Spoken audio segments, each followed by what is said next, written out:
All right, welcome back, everybody, once again to the PCS Spring Split 2022. I'm still Pyra, and he is still Nightstar, and we are about to get into FAK Esports and Hurricane Gaming. But before we do, I'd like to take a moment to thank our wonderful sponsors, CTBC Bank, and of course, Caliber. Thank you for making the PCS possible.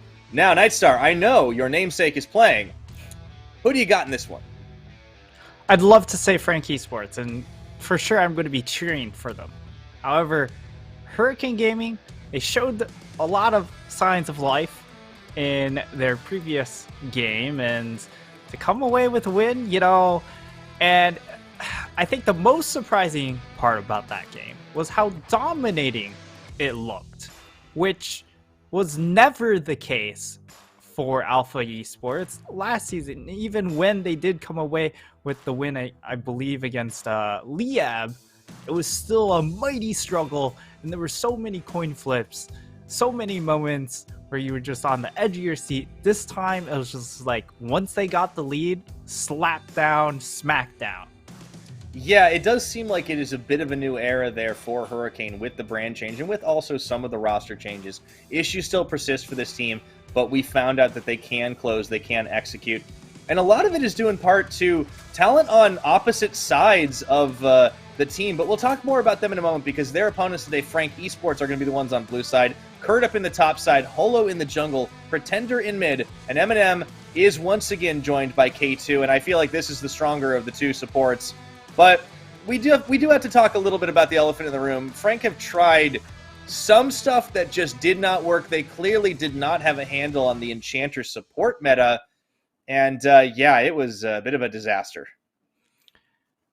Yeah, they went for the Smite Karma top lane, and that did not work out whatsoever. However, I would pin that onto Holo more so than Kurt, and for the most part in the split so far, Kurt's been left out to dry, whether it's been the blind pick Gragas, which has put him in a really dire position from a draft position and just constantly bullied out and taken advantage of, or in that Karma game where Holo never coordinated roams with him and played together with him to make these plays to invade jungle, gain pressure, and then turn that attention towards that bottom lane and orchestrate dives. But we are going to see the lineup from Hurricane Gaming: ICU top lane, Alia in the jungle, Chacha in the mid lane, Bang 2 in the support role, in the AD carry role, and Hal in the support role. Absolutely, and I do think, as I was alluding to earlier, there is power on opposite sides of the rift for this team. You got to talk about Bang 2 having a great Ezreal performance. It certainly looked good, but ICU has just continually shown strength when he's given these carry champions, and his Gwen went deathless yesterday in the bout versus Sem9. Clearly Sem9 have a lot of things to work out, a few kinks to adjust to, but we will be taking a look at the top comparison because while Kurt has been left out to dry, ICU has just had the hammer placed in his hands, and he's been sending out shock blasts. I do think of the two of them, he is the one to watch. This is a very, very stark comparison when it comes to the comparisons here, and it also highlights how each of these teams play. Of course, you do have karma stats factored in, so that's going to skew things, especially the damage number and the we don't talk about that one. But at the same time, it shows that ICU is a player that Hurricane Gaming want to try and play around in the early game, and even yesterday when they were able to get the win and Bang 2 had such a stellar score line, it's still an Ezreal, so you do want to play somewhat away from him and then come back to him later on, and that's kind of how it didn't exactly completely pan out that way, but Bang 2 really performed, but ICU also carried a heavy load. I think the biggest difference between these two is, like, okay, yes, the karma is going to skew some stuff a bit, but just look at the damage percentage difference. Kurt has been on tank duty for most of his games and has just not really been able to do damage. He's been there to try and absorb it and stop it. ICU is there to carry. I mean, this is two very different styles of top lane that will clash. And I feel like Kurt's side is going to give, unless there's a side of him we have not seen yet, which is entirely possible, and Frank may need to shift the strategy because they have not found a win since week 1. They're both sitting at 1-4 now, but it's Hurricane that have the momentum to build. Absolutely. And when you compare where Frank are strong, it's in that bottom lane, right? With Eminem and K2, they have been a strong point of the roster, but at the same time, Bang 2, we would also say, is a very strong player on that Hurricane side. So I feel like if you're Frank Esports and you're looking for a way into this game, it either has to come in from that 2v2, because Enhao has had some moments where he's really flopped, but this could be an opportunity for Pretender to really step up, because Cha-Cha has also been a heavily underperforming member of the side of Hurricane Gaming. Yeah, I do think that the mid lane is going to be another one to focus on because there's a lot of question marks, right? I mean, Pretender, of course, formerly known as Kana, the mid laner substitute for PSG Talon, loaned out to Frank Esports as they built their roster at the last minute to start the PCS. It does feel like we want to see a little more out of him. I think, there have been some highlights in some of the Victor games, perhaps. Cha-Cha, on the other hand, yeah, we also want to see more from him. He's had more champ diversity, but a lot of it hasn't really panned out. I almost want to say his Azir was maybe his best game, but it's kind of hard to really see, what they're looking to get done. There's just so much more power between ICU and Bang 2, and that seems like they have the carry potential. Maybe Cha-Cha just needs to stick it back to the tank Rise and try to get them around the map. That could be a winning strategy for this team. Yeah, the other option is they really need Hollow to keep track and match Aliel, because Aliel loves to flip the game.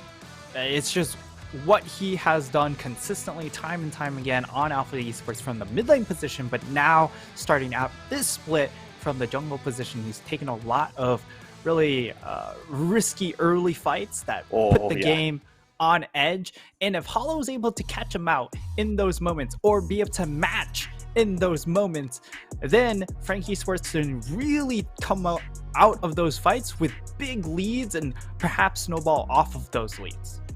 Yeah, I think there's an opportunity there, and we'll see if it ends up working as we are into the picks and bans. Karma, Jace both banned away by Frank Esports. And on the Hurricane Gaming side, they will remove the Tryndamere. So we did talk about this potentially being a thing. It looks like it is coming through. I mean, for all of the carrying that ICU has been looking to do, he has not picked up the Tryndamere. It has been available a couple times as well. So clearly not as much of a fan of that champion. Zeri, of course, the ban on the red side, no surprise. We'll see if we get that handshake of the AD carries. That's been the case most of the time. And both of them are happy to pick up Jinx Aphelios. I do think Bang 2's Ezreal is probably his best champion so far. And it's quite a doozy, as well as a safe champ in what could be a very explosive 2v2.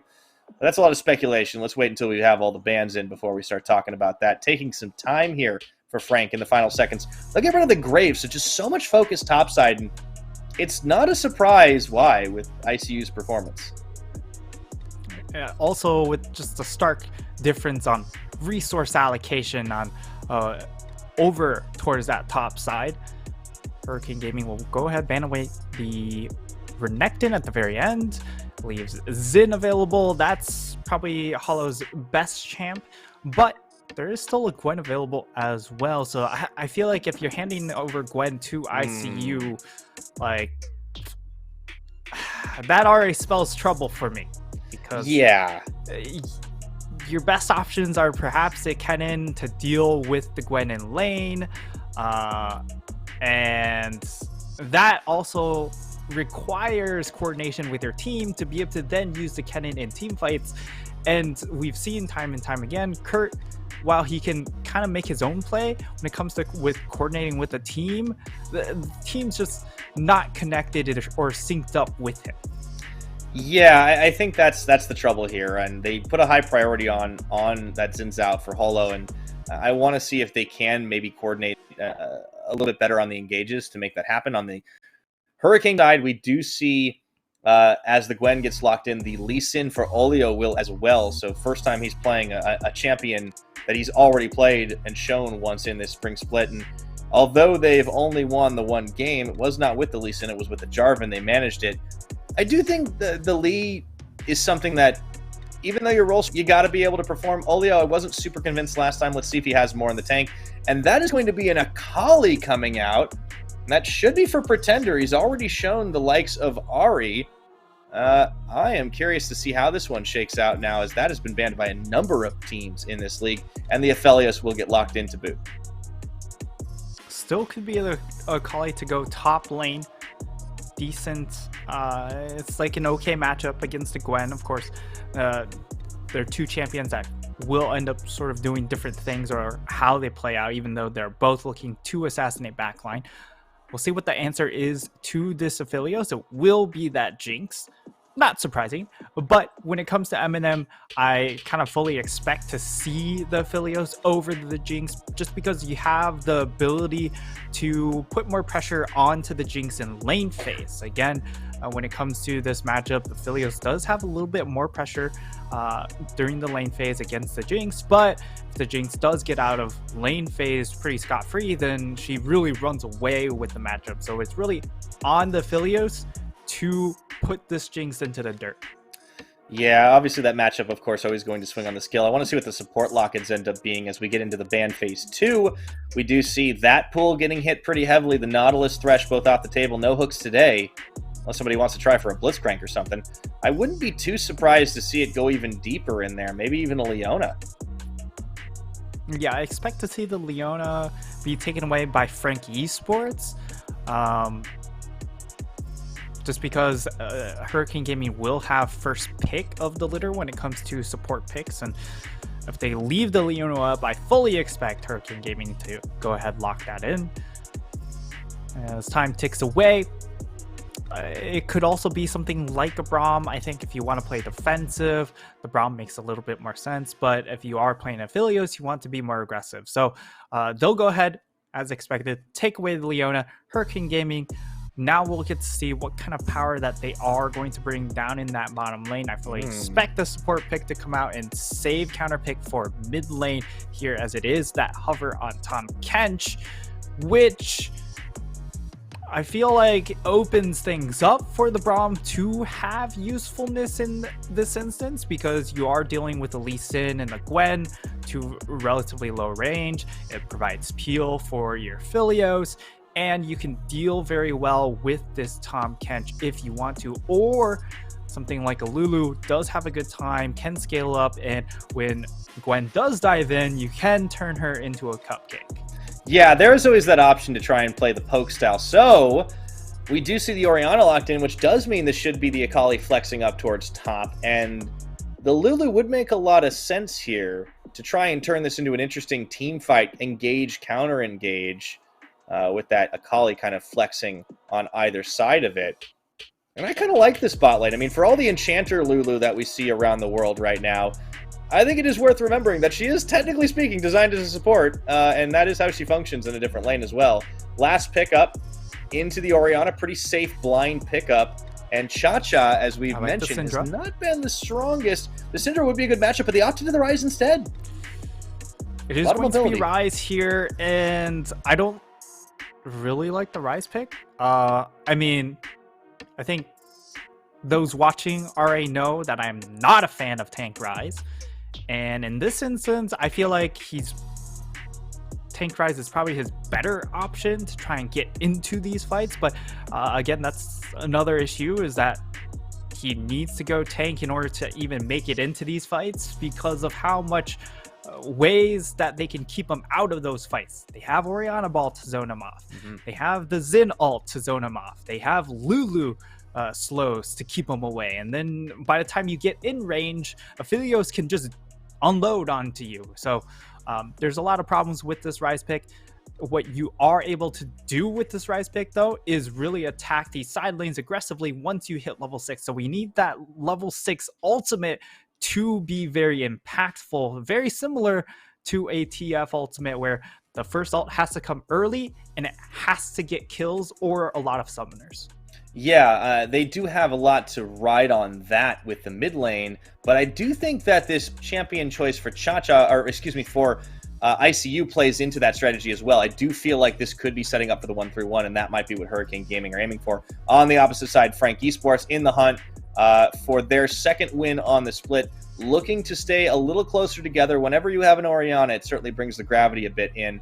And with the support champion pool so decimated in the ban phase, we do get to see more of these picks coming through. I do like the Lulu Aphelios lane. That can be a big pain in the butt for a Jinx. However, the Tahm Kench can dissuade a fair amount of that poke.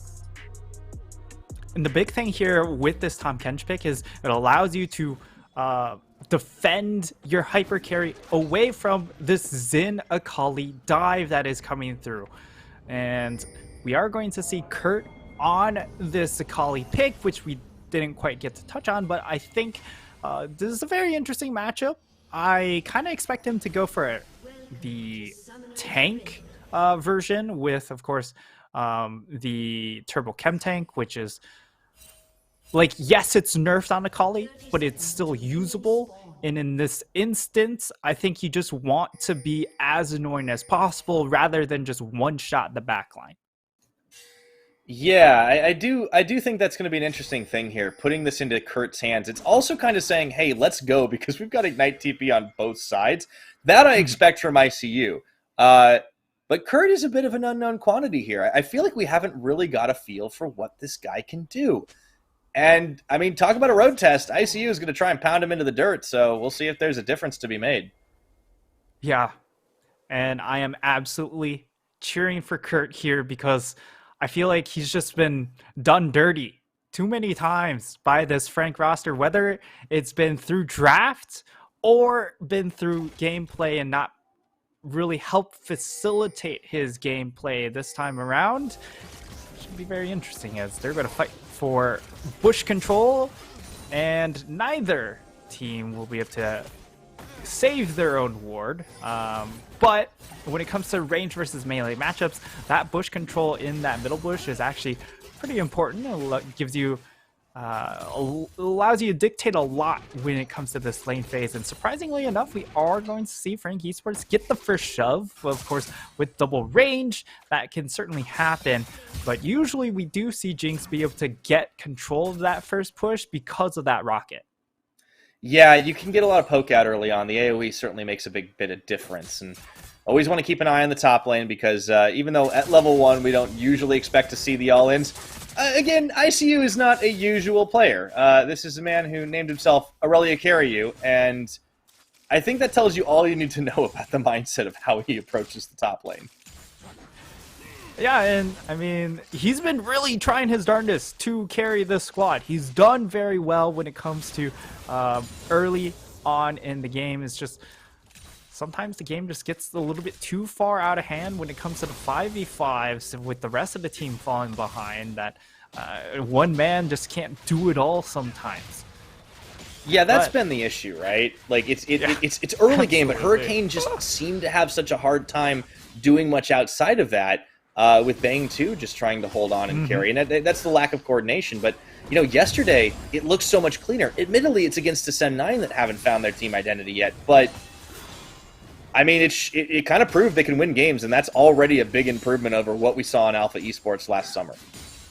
Yeah, and Sen 9, they did start out that game very, very well. So credit goes out to Hurricane Gaming to be able to find the opening to swing things back around. And now Hollow will take this bottom scuttle. We'll see if he decides to go a little bit aggressive towards this bottom lane. But Aliao is also in this half of the map. And well, I'm not sure if Hollow knows, but he can go for the double scuttle, which would be a really nice advantage for him. I don't think he's aware of it at the time, but did know that there was no ward down in the river brush if he wanted to try and make a play. But of course, Bang 2 and Enhao playing very safe. The shove is on here. Eminem and K2 will be able to get this in, but they got to be careful because here's Olio around, and Eminem stepping right into it as he gets the ward down at the worst possible time, instantly flashes to dodge all the skill shots. But they do turn onto Enhao, not stepping on the Flame Chompers as well. It was a nice turn, but Burning Flash, that's a feels bad, man. Yeah, that's really nice, at the very least, from Hurricane Gaming to get that flash out. However, they do lose a pretty sizable chunk of their health bars in order to get that. And Round Alio, two. he's just going to brute force this, but they have full vision on him. Yeah, and Nenhao is a little bit low right now. This is, I think, maybe a bit ill-fated, so he'll choose to back away. They're calling for help. Meanwhile, up in the top, some love taps traded back and forth. I can't wait for level 6, man. This is going to be explosive. Absolutely. And ICU, he is going to be in. Oh, well, there we go. Okay. Already burning the Ignite. He wants the dive. The Ignite oh, exchange. Gwen is not immune. Oh, they traded. And it was Akali that got the first blood, I think. No. No. It was Gwen. Okay. Gwen that got first blood. And more importantly, ICU gets that kill under tower, so Kurt actually loses a couple minions in that instance. Now the wave's going to start bouncing back towards ICU, so it's very much worth it for Gwen in that exchange. Alio is just going to start out the dragon right away. Starts it off with the smite, knowing that he has 2 charges, and they're actually just going, like, this is the dragon timer I expect to see when it comes to taking dragons, because that's a 5.5-minute dragon right there. That's like half the time we saw in the first 2 games. We really, I do think our first 2 games of the day, like, really had very low prio on the dragon, and that kind of surprised me, to be honest. But both teams clearly had a lot more on their mind. There was a lot more Rift Herald focus, and that is something about the PCS, is that I think we have a higher concentration of teams that are willing to handshake Rift Herald. Yeah, Rift Herald's certainly an interesting one. I think some of that may have come from last split where PSG really... Oh! Okay. Double root! Yeah, they're going to get this out. Hollow Okay. waiting in the wings. They're going to look for Good Bang chase. 2. And how can't quite get him in time. Good finish. Didn't have 6 either. No Swallow, no Devour available. And well played. A few attempts later, Hollow comes up with a kill for his team. And FAK Esports getting off to a good start. And that's This was a good really, lane really, really nice to see there. Is one of the difficult parts of ganking a Enchanter bot lane is you don't necessarily have the setup, but thankfully with the Dephilios, you can set things up through the Philios, because he does have Gravitum here as he gets a double root, which means they're able to force their way past those Flame Chompers, able to get the tag onto Bang 2 as well. He really tried to play it as well as he could, got the Flame Chompers out, also tried to sidestep, but the sidestep wasn't enough, or wasn't good enough, and he does go down. And that's why we see first pick Xin Zhao in League of Legends right now. Holo, though, is going to have to contend with Olio. He does have K2 at his back and health picks, but Chow Chow comes in as well, and the Shockwave is a little bit too late. Pretender. It's going to turn onto Cha Cha, though, and ICU knows there's no help. At the end of the day, it still ends up being a pretty good play across the board. FAK Esports getting 2 now. What did I tell you, Pyra? Alio, he wants to flip the game more often than not, and all you have to do is make sure you match him once, take advantage of it, and what do you know? Hollow was there for the play. Alio goes in, and Hollow has the backup of his supports, and this is just, he has no business. Absolutely no business going for this play here. He wants to try and snipe it away, but all of a sudden, look at the position coming in from his top lane. Kurt's the first one to make the roam, and I mean, both mid laners roam about at the same time, so that's pretty much a wash.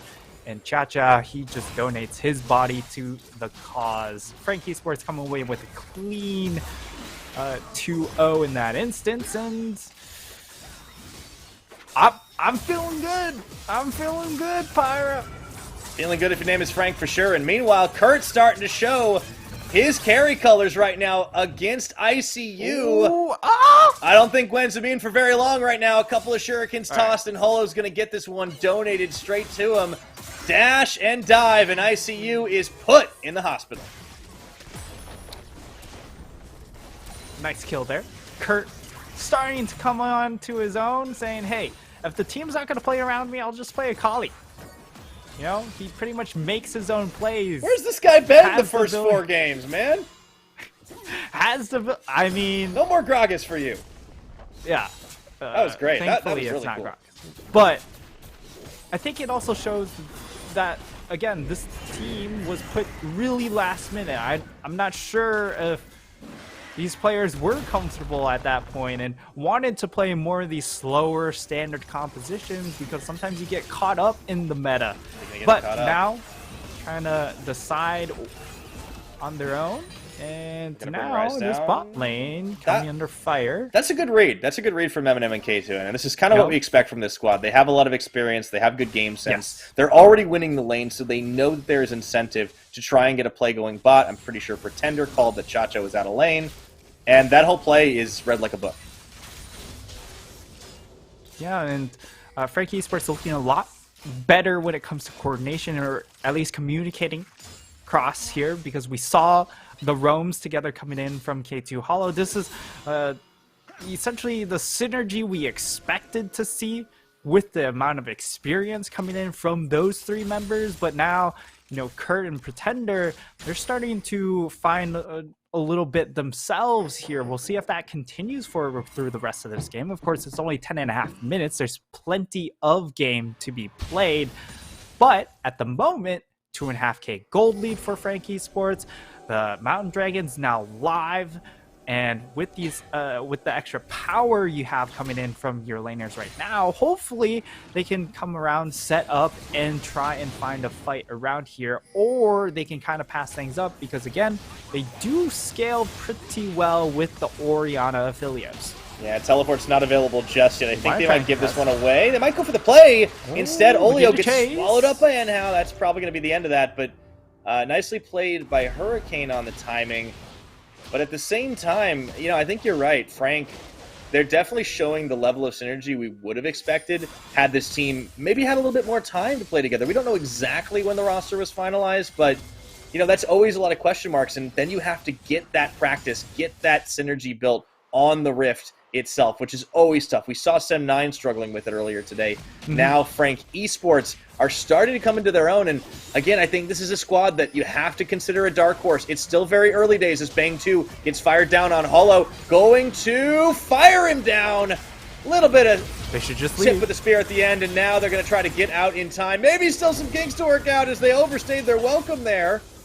Nightstar, Hurricane are going to... Wait a minute, Kurt, what are you doing?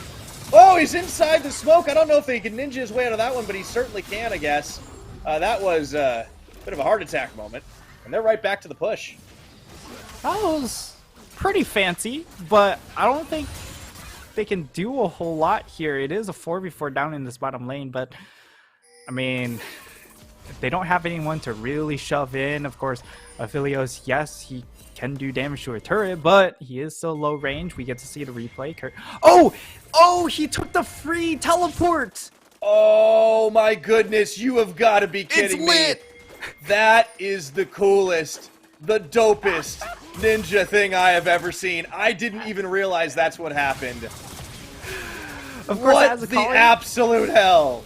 Yeah, as a collie, you can follow. Your shuriken is global, so that's what happened there. Kurt, he didn't need to teleport to the play because he had shuriken flip, and what do you know? ICU was his bus all the way to bot. All right, Nightstar. I am on Team Frank right now. Where do I get my merch? How do I get a shirt with your name on it? All right, this Kurt. Where has this Kurt been? Oh, I'm very happy to see that we do see this Kurt now, and it's a 2v2 up here. Can he perform? Well, Olio follows the chase onto Hollow. It's a little bit tanky here, and I think they can turn this. The tower is Swiss cheese at this point. There's not much left in it. Chacha gets a free plate, but I mean, yeah, okay, cool. That's fine. Yeah, FAK Esports on the momentum swing at the moment, still with a pretty healthy gold lead of just under 2,000, and they should be able to extend that a little bit here by knocking down first brick. Yeah, I'm not too worried about giving a plate over to this Rise because it is tank Rise, so not too scared of that. And when it comes to this top side, you were able to get first brick gold along with that last plate onto Kurt and split it with Hollow. But more importantly, Kurt out to a really comfortable start here, even in CS, 1-1 and 2. So yes, belt. ICU does have that extra kill, but you look at the item differential. And he does have the Rocket Belt with the Sork Boots. So a lot of burst potential coming in from this 2-item combo. Yeah, and crucially, I think one of the questions we had for Frank was like, we're kind of holding out for a hero here, like in this squad. We wanted to see what they could do, if it was going to be Pretender or Eminem. Eminem's definitely been stepping up, but Holo in this game has been everywhere he's needed to be. I know you had some very strong opinions about him for what happened with Kurt in that Enchanter game, but at the same time, I'm really liking these engages he's bringing. I think the team is playing around him, but Kurt is the unlikely hero that has stepped up to make some plays and neutralize ICU, arguably one of the stronger parts of this Hurricane roster. But meanwhile, Olio going to try to get the fancy footwork in, and he can't quite do it through the flash. Or excuse me, through the dash there. As Eminem and K2 again read a bot gank, or at least react in time. Well played. Yeah, and now they could have Kurt teleport down here, as he's going to have the teleport advantage. Remember, he did kind of take a trip down into the bot lane with some help. Ooh, no way! Oh, the flash! It's a K2 kills Sakir.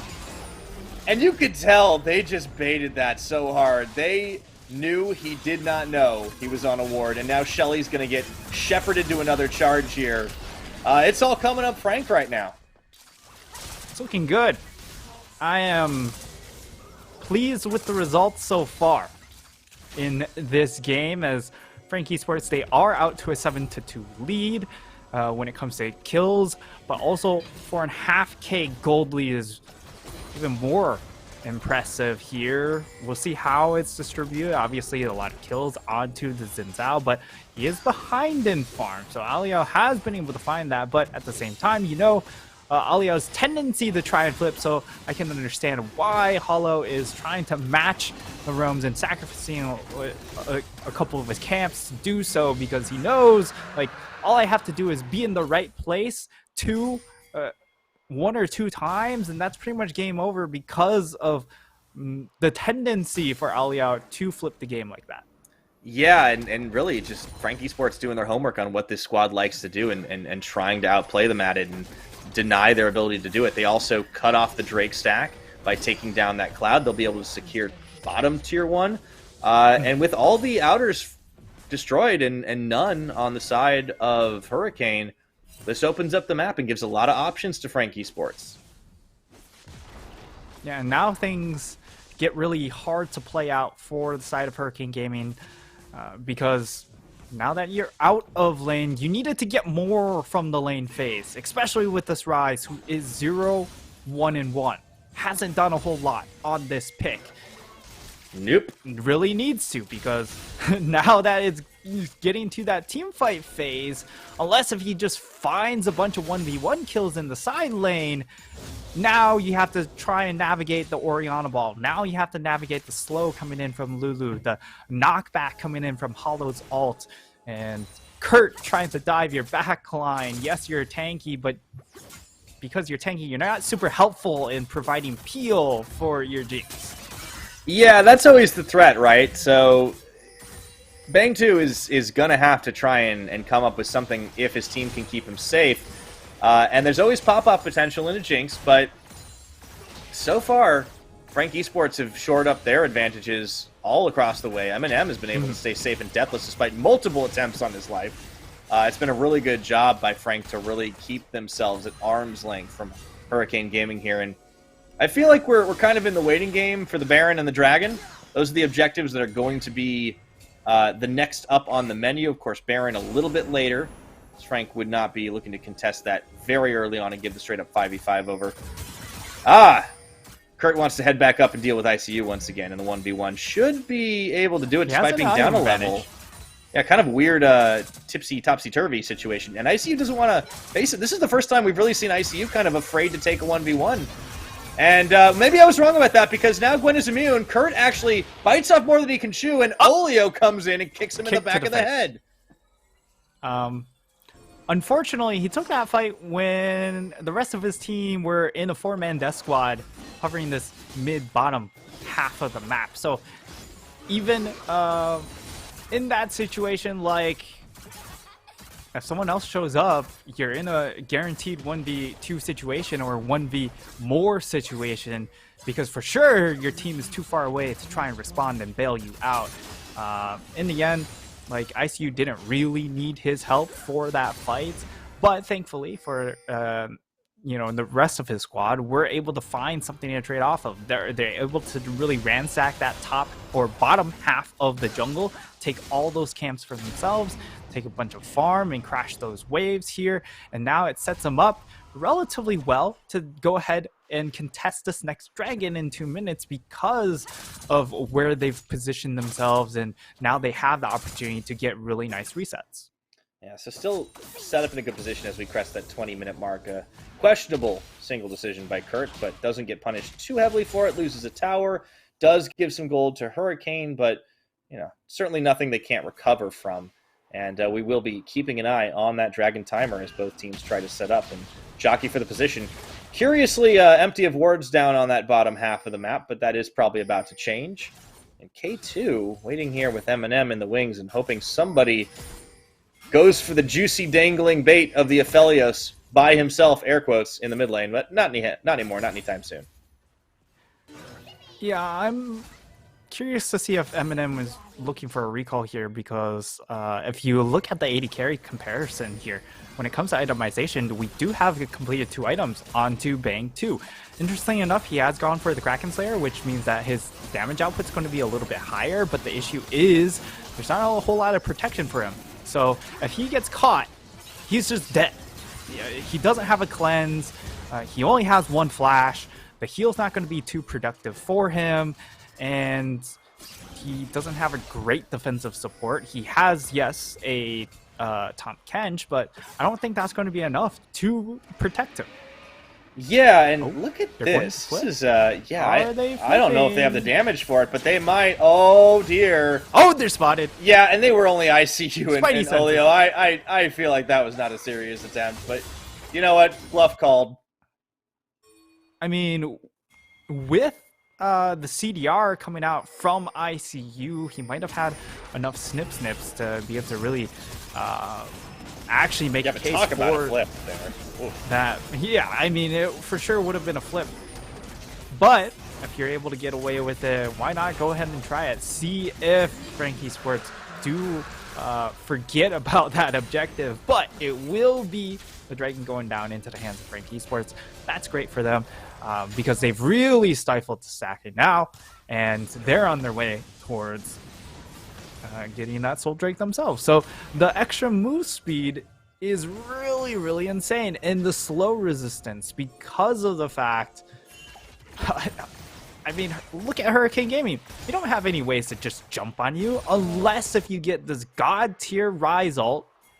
You just kind of run away from them. The extra move speed makes it harder for Hurricane Gaming.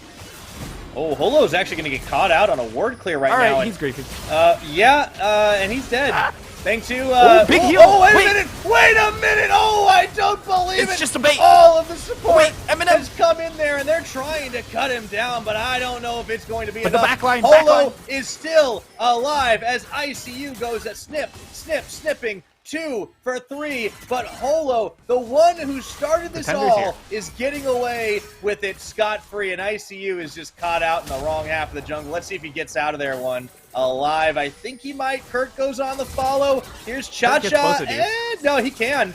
That's going to be one. That's going to be the root. That's going to be the flash. Pretender is the one to finish the job. What a ridiculous fight that turned out to be.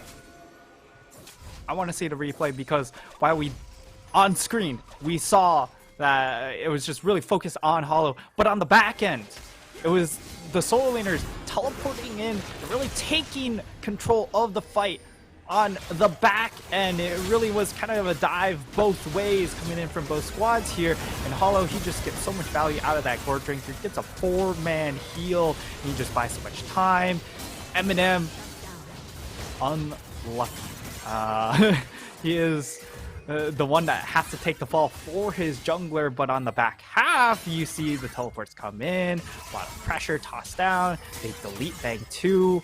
I believe they were all, I mean, they also get the top Kench in that instance.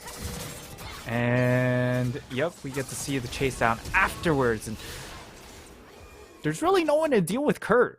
Like, yeah, they have no answers for him. You're a tank, Rise. You don't do anything. I know that you really don't like this champion build. Anyways, yeah, Frank, like, I guess, you know, kudos to turning Holo getting caught into a fight in your favor. I mean, not only the Gore Drinker, but the Wild Growth comes out at the perfect time. ICU is going to get a tower bot in frustration, but again, he's playing catch-up right now on the side lanes, and now it's going to be Barret Bait time, and Cha-Cha's caught out in no man's land. That Rune Prison does not have a long enough sentence, my friend, and Holo is on top of him. So is Kurt. They can't quite finish him off, so I suppose Tank Rise at least doesn't die when he's caught out. That is very true. He does not die when he makes some positioning errors. And that means you bought enough time. You don't die, which means that you still have the numbers needed to try and contest his Baron if you are able to get back here in time, as he does use the Realm Warp to arrive. And they have teleport onto ICU, but they're trying to buy time for him to take this inhib tower and then go for the fight. They got to turn it. They got to make a decision. And oh, Kurt just blows the Benhao, looking for even more here. But on the base right now is the Gwen. ICU trying to make it happen. Baron goes down. So does Enhao. And so does Kurt. Can they stop ICU? He's already got everything he wanted. It's 1-for-1. You would say that... I mean, like, short-term advantage goes to Hurricane Gaming because they were able to get themselves that bot inhib, but, I mean, very shortly, within the next 2 minutes, you're going to see that advantage swing back over to FAK Esports because they're going to be able to get a lot of map control with this Baron buff, shove out, get a lot of that gold. Of course, they also cashed in with the extra 1,500 gold from Baron buff as we get to see the replay. A solid ult coming out from Pretender. Hits 2 people as we get to see it come out right about now. I'll wait for Kurt to dive in. And boom. Soon. Yeah. It's happening. Soon. Eventually. There we go. Boom. That opens up. Kurt goes in. Good Moonlight Vigil too. Like that's the other thing is Eminem really made his ultimate count on that. They really didn't have a chance to contest anymore. Olio was low. Sure, he could have gone for the 50-50, but it wasn't really a 50-50. And he was definitely going to die. But, I mean, honestly, the big thing for me in all of that is ICU just chewed up towers and got an inhibitor while it was all happening because of how much time that Hurricane bought. And the fact that they only lost Enhao is actually pretty big. Yeah, honestly, it wasn't that bad of a trade coming in from Hurricane Gaming, given the fact that, again, this composition is not fun to play against an Orianna. You are Rise into that composition, very low range mage, and it's also a little bit frustrating to play out as the Gwen in some instances unless you get the perfect flank, and that requires ward coverage, and for the most part, Hurricane Gaming haven't been able to do that. No, they have not. Shockwave is going to pull an Olio. Looking to try and end. He's going to get... Oh, no, he doesn't!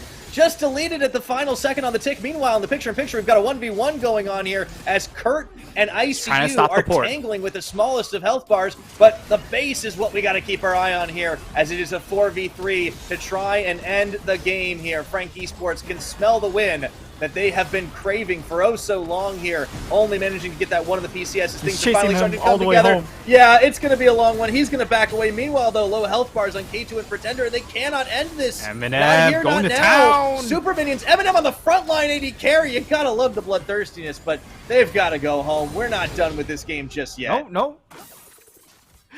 Kurt's like, I got the please. I got the party invite. Where's everybody?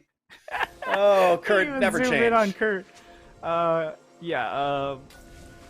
mean, I feel like this has been a recurring issue, is that they're not on the same page. The 4-man is not on the same page as Kurt.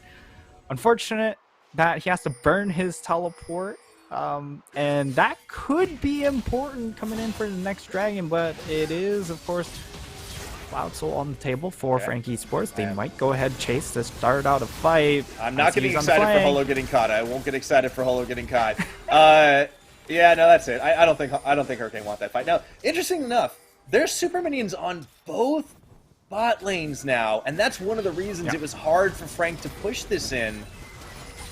And now they're going to go for mid. That could change the calculus, but yeah, this is this is kind of on a nice edge despite the ICU advantage. on Look the at backside. ICU. He's spotted on that control ward, but he's going to go anyways. Right now, Gwen is immune. Right in the middle of the needlework trying to fly, and they will tag Olio in the kickback. Not enough to delete Holo, not even close. Eminem going into Here town. comes Kurt on the front. Eminem looking for more damage, but they retreat behind the turret, not losing anybody.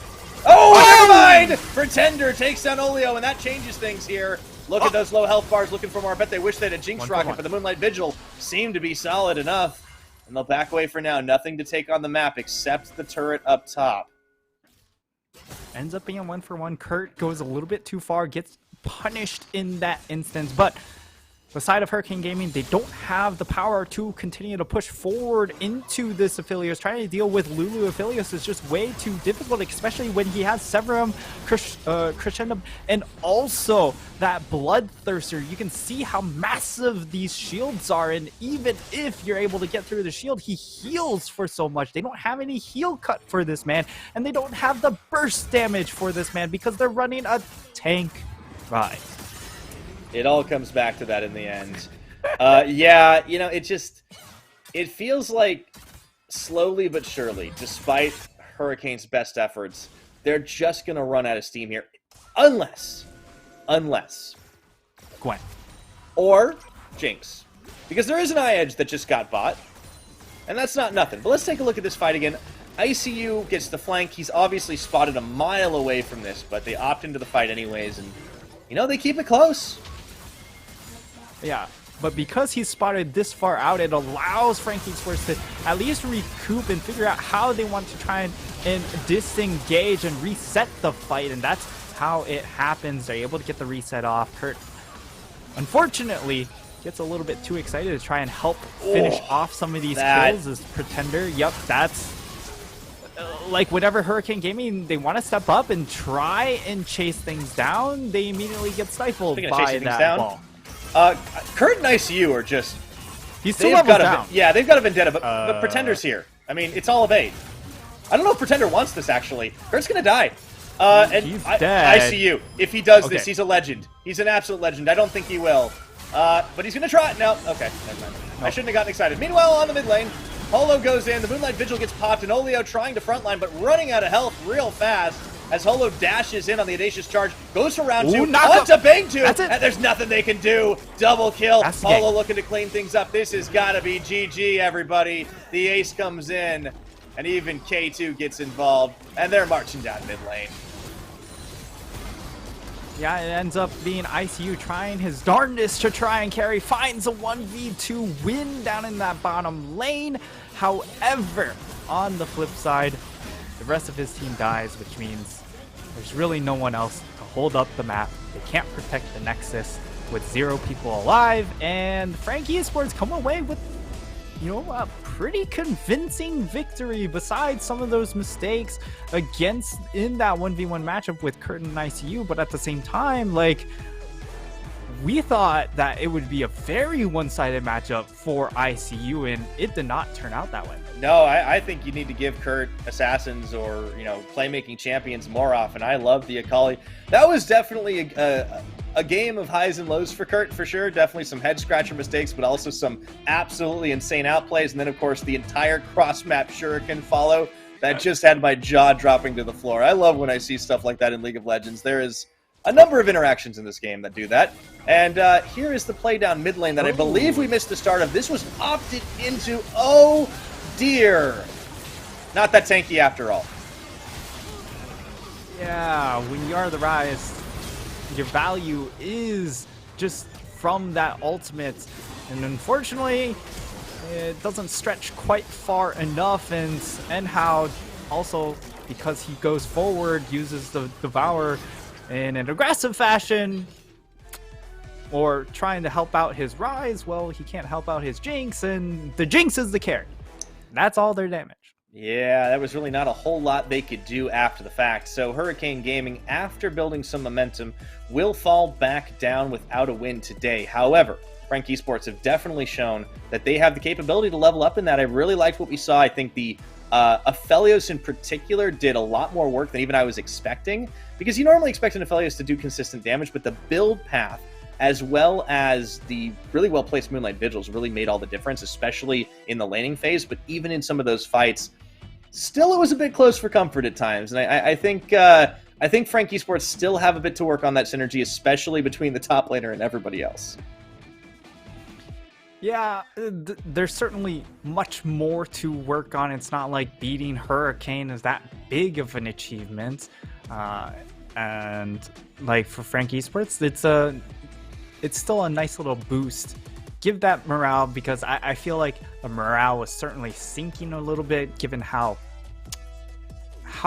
hard they were kind of getting smacked in a lot of these recent games, but that should help them out. And hopefully they're able to build momentum off of that, or at least figure out why they were successful in this game and really take away the positives and build upon that. Yeah, I think there's a lot of the times, teams will say, oh, you can lose and get experience, or you can win and get happy from it. I think you can still win and get that experience, get something to take from it when there's always things to learn about your win, when it wasn't the cleanest, when it wasn't the most dominating, but it was convincing at the end of the day. And I also think Pretender stepped up in this one too. I know we talked a lot about Kurt and some of the highlight reels he was putting out. I think we started to see the Pretender that we were hoping for when we first saw the signing from, or rather the loaning out from PSG Talon on this squad. We're also starting to see the team come together. There may need to be more time, but I think Frank definitely has the makings of a dark horse. I don't know about dark horse, but they're certainly in contention to try and make playoffs here. I mean, it's not exactly a high bar, but you make playoffs, and then really anything can happen to a certain degree. Yeah, we'll see what comes next. See the damage charts. Oh boy, that Gwen. Clearly, yeah. There's a stark difference in what Gwen was able to do and what the rest of the team was able to help out with. As Hollow, he comes away with MVP. I mean, he really dictated the early pace of the game, coming out to a 4-0-2 early lead. He was there whenever Aliao tried to flip, and I mean, that's really a lot of the solution against Hurricane Gaming. Make sure you match where Aliao tries to get aggressive on, and then translate that into objectives. Yeah, strong play from Holo, and despite the fact that he kind of appeared to be caught so many times, he always escaped from the Pokeball. He was able to get out of harm's way. A lot of help from the Lulu, a lot of help from his Gore Drinker. He was where he needed to be, and he was also leading the charge down the line every time they went for the 5v5. Really no notes. I mean, this was a good game from Holo, good game from Frank, and excited to see what this team can do going forward. Absolutely. All right, well, that about wraps us up for halfway through the day. We have got a few more games on the horizon, but don't go anywhere. We'll be right back after this short break.